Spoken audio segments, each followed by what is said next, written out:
Because Kili is life, nandito tayo ngayon sa Amsterdam, the Netherlands dahil bibisitahin natin ang Pinoy eyebrow fairy godfather na si Edson Gonzalez dito lang sa Today with James!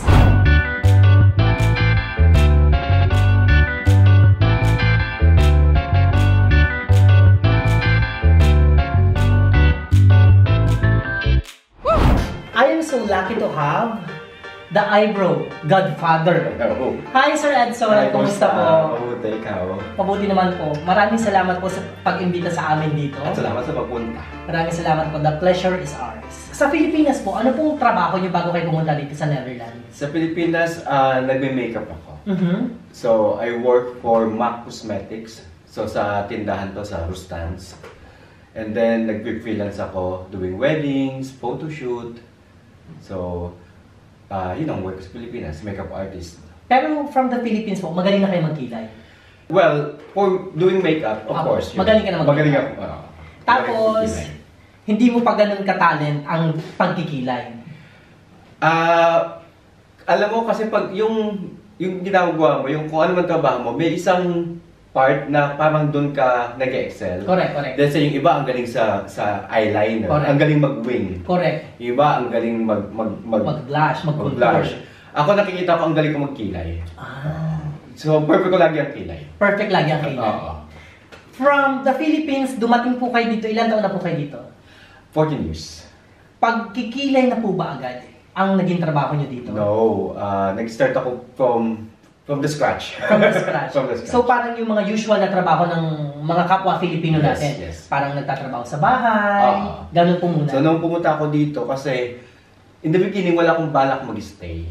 Kasi meron akong boyfriend sa Pilipinas. Okay.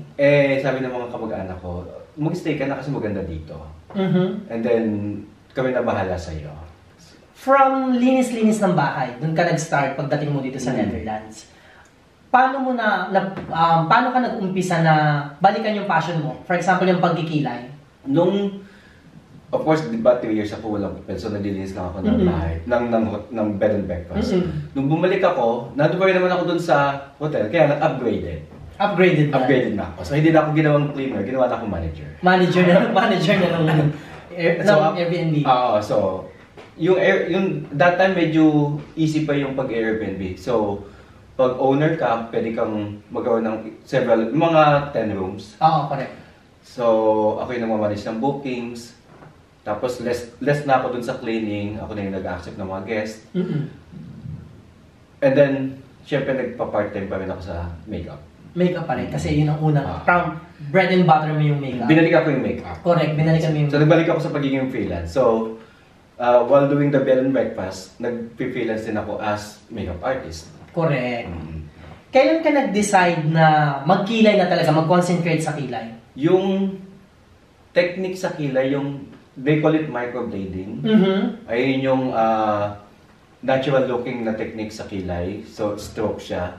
Nakita ko na siya, nung nakita ko siya, parang na-amaze ako kasi ang ganda ng result. Mukha siyang real. Compare sa mga dating tattoo sa kilay na one line lang. Tapos, parang kulay green, kulay blue. Nung nakita ko yung microblading somewhere sa YouTube, parang naging interesado ako. Pero nung una magaling ka na agad? Hindi. O may mga alam mo yung parang may nabalikunan isa, may mga ganun ka rin bang... Oo naman, ang dami kong medyo na-murder. Siyempre nagtatry ka palang part ng ano yun? Nagsimula ako as self-learning. Hindi mo naman na-try sa sarili? Na-try ko din. Na-try mo sa sarili? Gusto mapil yung kung ano yung feeling ng hinihiwa yung skin. Masakit? Hindi naman kasi nakanamb eh. May cream. Mga ilan na yung na-murder mo bago talagang napakagaling muna na parang... Madami. Marami na. Hindi na rin magbilang ka.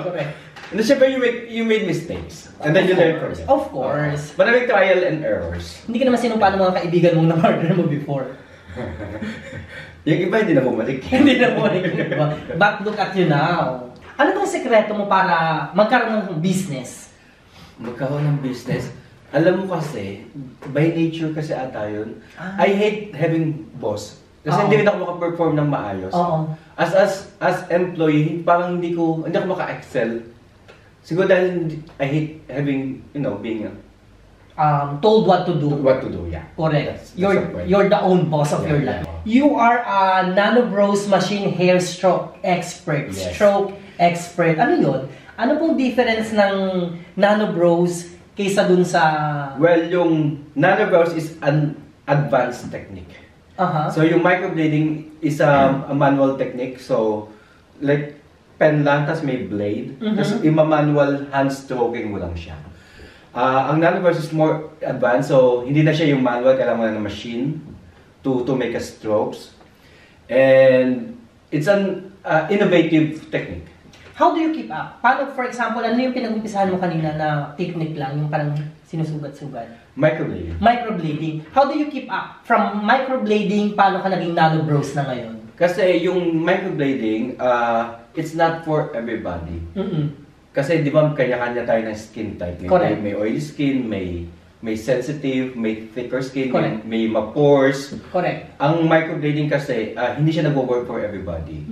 So, what happened is, instead na i-reject ko yung client na yon, we still, you know... May ma-offer ka pa rin, correct? Oo, may ma-offer ka pa rin. Na which is mas ano siya, mas parang ang tawag doon, mas elevated yung procedure, mas... Kasi itong Nano Brows, it works for everybody. So whatever skin type you have. Ako kasi oily ako, for example. So it will still work. Okay. Kasi pag microblade kita yung manual technique, yung old style, mag-fade lang siya. Mag-fade lang siya. Pag doon ba sa... Sinugatan na kita. And then walang result. Walang result. Sinugatan lang. Oo. Parang konti pa lang. Kasi kailan ko lang nakita yung Nano Bros eh. Pero ang galing mo dun ha. Parang nag-drawing lang, di ba? Dito sa Netherlands, ako yung pinakauna. Correct. Ako yung unang-una. Kasi nga... As far as I know. Kasi as far as I know, wala naman ako nakikitang ibang gumagawa noon before. And then, at the moment, we are 5. And also, in the beginning of yung microblading kasi hindi naman siya ganun katagal na sa market. I think I can say 10 years. 10 years. 10 years na in the market ang microblading. Pero the first half of microblading, within 5 years, hindi pa rin siya popular. Hindi pa rin. Hindi pa rin. Ang dami pa rin tao na hindi alam yun. Kahit 5 years na siya in the circulation, na ginagawa ng mga tao. Hindi pa rin siya alam ng mga tao. So, ang hirap pa rin i-introduce. And then, before, 2 years before Corona, bigla siya nag-boom. Like everywhere, it's like every salon have the service. Correct. Bigla siya naging popular. But actually to tell you, ang bilis din niyang nawala. Parang at the moment yung microblading service it's going down. It's going down na. So not everybody's asking for microblading. They jump into powder brows.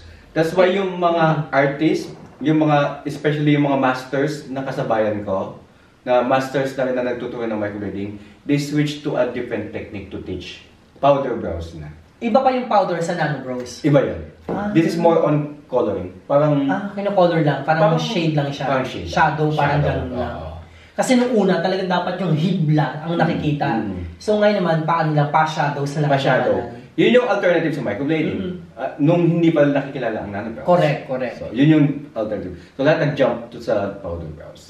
Kasi yung microblading, medyo, ang bilis bumaba. Kasi ang bilis ng sumikat din. Kasi alam mo naman na parang every year nagbabago ang trend. And then, kasi yung tao na nare-realize na microblading is not for everybody. Ang pangit na result pagka ginawa sa taong hindi compatible doon sa... kasi dumudugo siya minsan, di ba nag-bloat pa yung skin. Ayun nga, thank you for parang intindihan ko nga ngayon na pag microblading, yun na nga blading. So biniblade ka na. You cut and open the skin. Then you put the pigment on. Correct. So ibang-iba talaga ang Nano Bros, no? Kasi parang, parang airbrush din? Parang ganun? Alam mo, i-compare mo siya sa tattoo. Pwede mo siya i-compare sa tattoo. Yun nga lang kasi yung tattoo is deeper. Okay. Yung microblading, parang tattoo, mas deeper. Microblading, Nano Brows, semi-permanent makeup. So that means it will stay only 1 year to 2 years. Kasi superficial lang siya. Ilang retouch yun? Isang upuan lang? Dalawang upuan? Normally, you need 2 times. 2 times. Kailangan mo 2 beses para i-second layer. Ganun. Parang tattoo. Parang tattoo. Kailangan mo bumalik para Fine line, color. What services do you offer pa?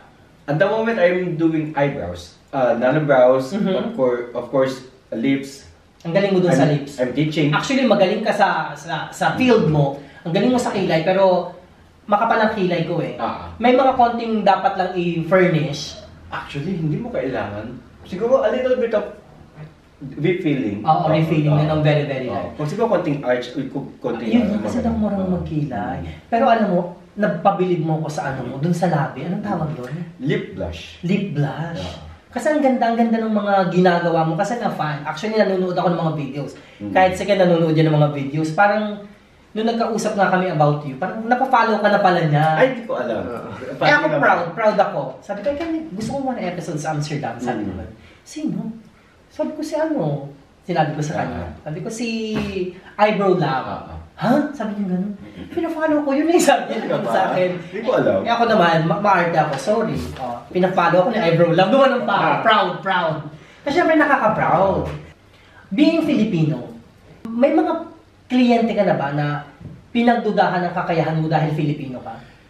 Alam mo, nung nag-start ako, medyo mahirap talaga. Una sa lahat, hindi ako nagda-Dutch. Correct. So, hirap sila magtiwala. May barrier. May barrier, oo. Ang hirap, di ba? Oo, kasi lalo na yung ganitong service, ang client ko is matured people. Paano kasi, explain, di ba? Oo. Kasi sila din yung may pera.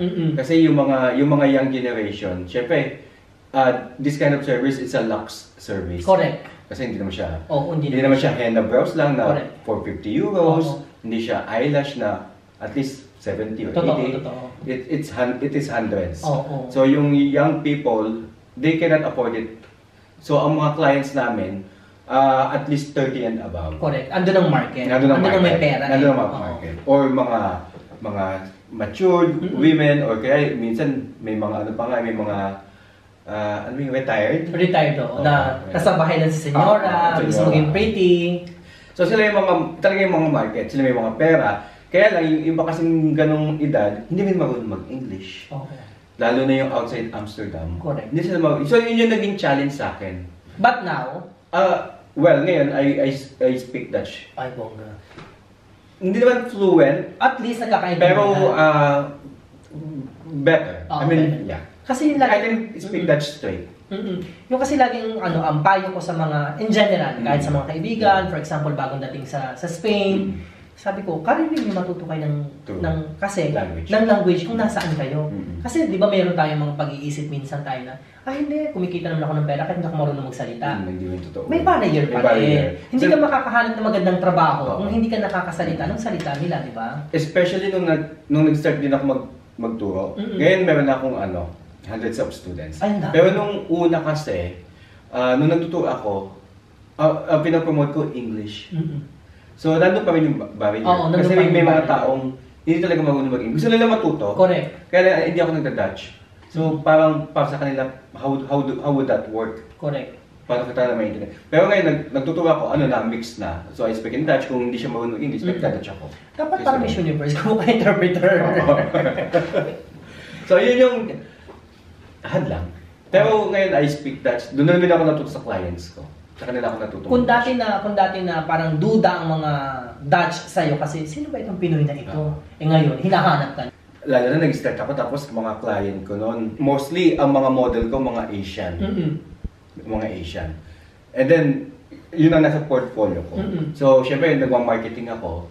Wala akong masyadong puting client. Or halos, mangilan-ngilan. Correct, kasi hindi ka marunong mag-Dutch. Hindi ako marunong mag-Dutch noon. So, mangilan-ngilan. So, ang ginawa ko, nag-offer ako ng free service. Kumuha ko ng mga models sa puti. Correct. Kumuha ko ng mga models sa puti, tapos nilagay ko sa portfolio ko, walang bayad to. Siguro at least 10 models. 10 models ang ginawang for free. Para lang mag-ingay. Tapos pinaulit-ulit ko lang din yung angulo nung kuha para marami akong picture sa portfolio. Ngayon, kumusta? Ngayon, I'm super busy. Punong-puno ka na ngayon. Salamat ay singit mo kami. I'm 3 months booked out. Oh my God. Salamat ka, kinasingit ka ha. Yun. Tapos, yung kakaalis mo lang na kliyente kanina. Ano lahi mo? Turkish. O Turkish. So ngayon, well-known ka na dito sa Netherlands. Parang you're the king. Yes. You're the king of eyebrows.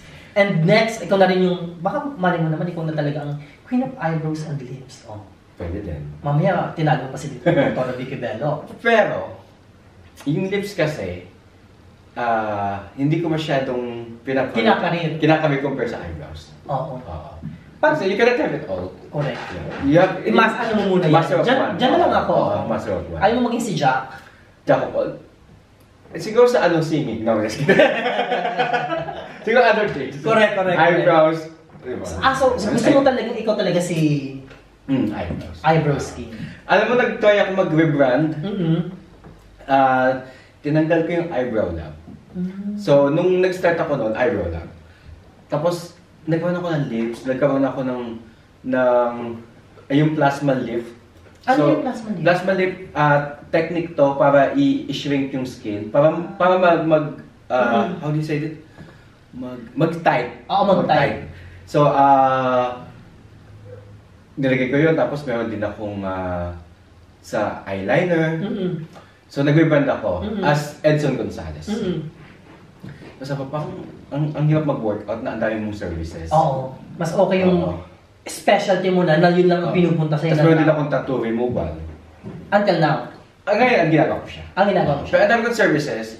So, binalik ko yung brand sa eyebrow lab. Eyebrow lab. Unfortunately, nung tinanggal ko siya sa Instagram ko, hindi ko na makuha ulit. Oh my God. Kaya may that official. Kasi may ibang kumuha ng eyebrow lab. Okay. Kasi hindi mo na pa-reg. Hindi. Or inalis mo, tapos may kumuha ng iba, hindi mo na mabalik. Hindi mo makuha. Kasi anong tawag dito, take na yung pangalan. Take na yung pangalan. Instagram lang naman. Pero yung Facebook ko, yun pa rin. Yun pa rin. And then yung domain is still Ed's Eyebrow Lab. Yung sa Instagram lang. Being 7 years in the business and counting, paano pumasok sa'yo na ikaw naman yung magtuturo? Well, kasi ang daming nag-a-ask. Ang daming nag-a-ask.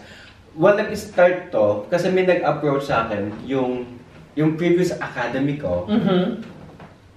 Yung previous academy. So, of course, sa Instagram, everybody can follow you. Correct. Kahit saan man sa ibang bansa. So, yung owner ng isang academy, nakita niya yung work ko. And then, nag-research din siya kung may nanobrows na bang nag-o-offer sa Amsterdam or sa Netherlands. Of course, wala pa. Ako lang nakikita niya. So, nag-offer siya, can we invite you? Can you teach this technique? Kasi this technique, this course is in our academy. Correct. Kaya lang wala kasi kaming instructor, wala kaming teacher dyan sa lugar nyo, sa Netherlands.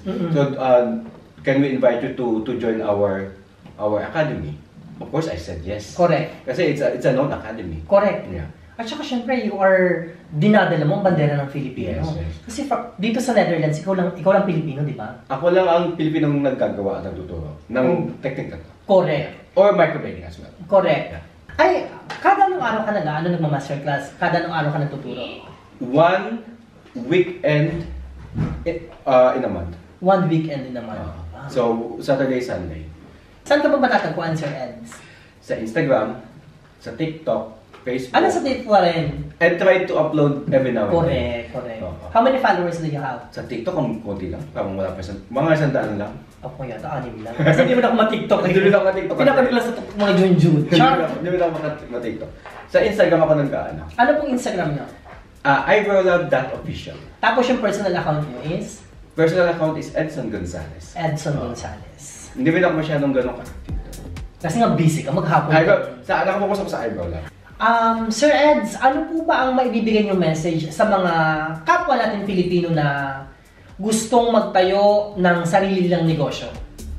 Ang message ko sa mga fellow Filipinos na gusto magtayo ng negosyo, especially abroad. Opo. Kahit naman sa Pilipinas, ganoon din. Opo. Mahirap mag-umpisa. Well, especially sa abroad. Kahit ano namang business, well, sa una, how can I say this? Kasi mayroong moments na you feel lost. Na parang mawawala ka, na parang feeling mo, hindi magiging successful. Dapating yung point na yun. Well, sa una, exciting. Kasi, I have a business. I will start very well. Tapos may time na panghihinaan ka ng loob. May time kasi may mga errors kang mapagdadaanan. Tapos may times na feeling lost na sometimes hindi nag-work out. Na gusto mo na lang mag-stop. My advice is no, just carry on. Correct. Kasi kung today you're at the bottom and then huwag kang maingit sa mga kasabayan mo na nag-excel. Very quick nag-excel. Talagang nasa top. Well, don't be despair. Kasi if today nasa ilalim ka, may bukas the pa. next day, you are on top. So, advice ko, just don't give up. And then, just carry on. Just ituloy mo lang. Ituloy mo lang. Yeah. Maraming salamat po, Sir Eds. Ladies and gentlemen, na nag-iisang hari ng kilay, Mr. Edson. Salamat. Thank you, sir. Thank you. Antabayan na ng mga susunod naming episodes dito lang sa Today with James.